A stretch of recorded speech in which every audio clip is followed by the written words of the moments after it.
Hezbollah को लेकर खबर है। हिजबुल्लाह का इजराइल पर पलटवार सामने आए। उत्तरी इजराइल पर हमले शुरू कर दिए। हिजबुल्लाह की तरफ से ये हमले शुरू कर दिए गए। हमास और हिजबुल्लाह इन आउटफिट की तरफ से ये कहा पहले जा रहा था इजराइल की तरफ से कि उनको तो बिल्कुल हमने खत्म कर दिया जड़ से, लेकिन अब ये देखिए इस जंग में हिजबुल्लाह की तरफ से इजराइल पर यह अटैक हुआ है और ये नॉर्थ इजराइल का इलाका है जहां पर हिजबुल्लाह ने हमले शुरू कर दिए हैं।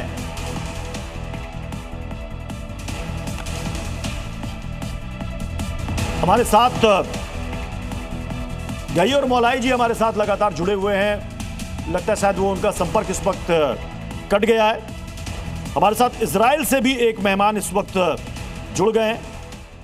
गैब्रियल जी हमारे साथ जुड़े हुए हैं। गैब्रियल जी, ईरान में जो अटैक हो रहा है इसके बाद इजराइल में वहां पर क्या एडवाइजरी वहां के सिटीजन्स के लिए जारी की गई है कि घर से बाहर ना निकले क्योंकि ईरान अटैक कर सकता है?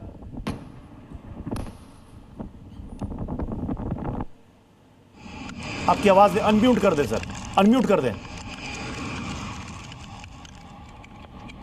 आप सुन रहे हो? जी जी जी, आवाज आ रही है। चलो नमस्कार सबको, हमारे जो पैनलिस्ट है और जो भारतीय हमको सुन रहे हैं, इजराइल से शलोम और नमस्कार। इजराइल में जो हो रहा है वो फॉर द लास्ट 7 अक्टूबर से वही चल रहा है जो चल रहा है यहाँ। पहले हम 7 मोर्चों पे लड़ रहे थे, आज 3 मोर्चों पे लड़ रहे हैं। ईरान, लेबनान और हूती यमन में। लेबनान के साथ जो जंग है, हमें इतना पता है कि उनकी ताकत जब तक ईरान में ताकत है उनके अंदर वही ताकत रहेगी। तो ईरान सबसे पहले, जब आप कह सकते हो कि इजरायली के हैसियत से मैं कह सकता हूँ कि जो सांप का जो सर है जिसको कुचलना है हमें, वो ईरान में है। अगर वो कुचलेंगे तो उसके जो दांत है, उसका जो जहर है जो फैला हुआ है हमास, हिजबुल्लाह और हूती में, वो सब कुचला जाएगा। तो हम पहले चीज यहाँ इजराइल में ऐसा कुछ ये नहीं हो रहा है जैसा आप लोग बता रहे हो इंडिया में। हाँ, जैसा आप कह सकते हो ईरानियंस ने हमारे घर का शीशा तोड़ा है, मगर घर का शीशा टूटने से घर नहीं जलता। हमारा घर जला था 7 अक्टूबर पे, तब से हम अपने आप को संभाल रहे हैं और हमारे घर की तरफ जो नुकसान होने वाला था वो हम दुश्मन के घर में आप ये कह रहे हैं कि इजराइल को कुछ खास नुकसान नहीं हुआ। तेल अवीव में जितने अटैक्स हो रहे हैं, तेल अवीव में सर जितने अटैक्स हो रहे हैं, केवल घर के शीशे टूट रहे हैं। घर के शीशे टूटना एक मेटाफोर से मैं ऐसा कह रहा हूँ जी। हमारे लिए एक बाल भी, जिसका इजरायली का बाल भी अगर उसको डेंजर है तो हमारे लिए ये अच्छा नहीं है। लेकिन हम सब झेलने के लिए कबूल है।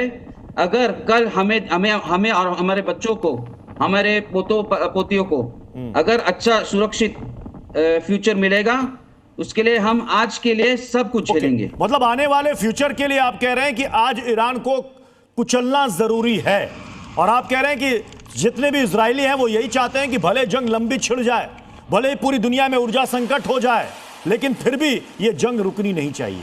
आप यही कहना चाह रहे हैं। इस बीच ईरान पर कहां कब हमला हुआ है ये भी दर्शकों को बता दें।